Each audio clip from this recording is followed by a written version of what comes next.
Welcome to Invest Insights. I'm Abby Maloney. I'm joined today by David DeLizza, the President and CEO of Pennoni. David, it's great to have you. Thank you, Abby. So when we first spoke to you for our Invest Philadelphia publication, you remarked that you have some concerns in regards to funding for public sector projects, but you are still cautiously optimistic. What are the primary market factors that have created this cautious optimism for 2021 despite lack of funding? Well, Abby, at Pennoni, about 50% of our business is with the public sector and the other 50% is with the private sector. Through several downturns in our business, the public sector has always kind of carried us through. But this time around, our concern was that many of the agencies we work with, the toll agencies or the townships and counties who depend on tax revenues or toll revenues, obviously with the pandemic, saw a tremendous decrease in those revenues. Our concern was whether they would delay or stop projects because of that. And my reason for being cautiously optimistic is because our clients did keep us working and did keep their projects on track. And I think the other thing that's happening in the business is that there's other funding sources becoming available, whether it be towns are doing bond issues or those types of things, or alternative funding like public-private partnerships. Maybe at some point, the new administration, there's an infrastructure bill. So I think the cautious optimism was because of those factors that hopefully some money comes into infrastructure. And then, when infrastructure is funded, I mean, it really impacts a lot of different types of businesses, including engineering, construction, equipment vendors, and those types of things. Now let's look at the other 50% of your business, the private sector. What are your expectations in regards to the private sector projects, and which markets do you expect to see the most demand for your engineering services? So what's interesting is in the private sector, we're seeing increased activity. And right here in Philadelphia, the medical and life sciences sectors are doing quite well, and we're getting a lot of opportunities there. And we're also seeing some increased activity with some waterfront development type projects, adaptive reuse type projects here in the city, as well as in other parts of our company. I mean, our offices go from Boston down to Miami, so there's a lot of activity in those types of projects. And on the services side, we're seeing quite a bit more with resiliency and sustainability and those types of things. But our main markets, transportation, government clients have carried us very well through this pandemic.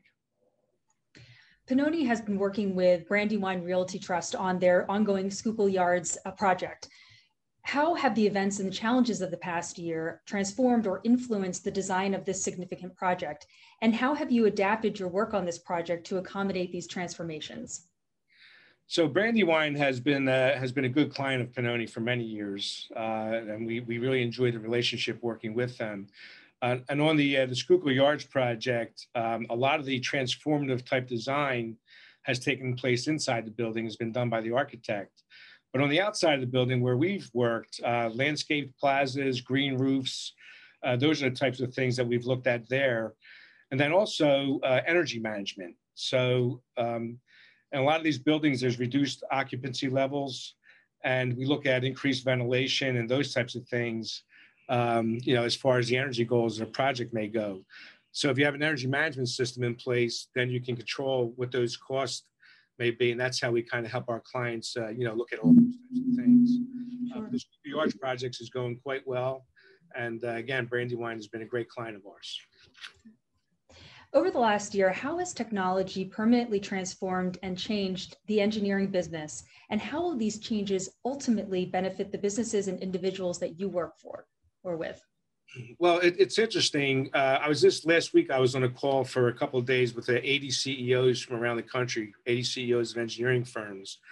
And we all talked about the fact that our bottom lines were our best ever in our business.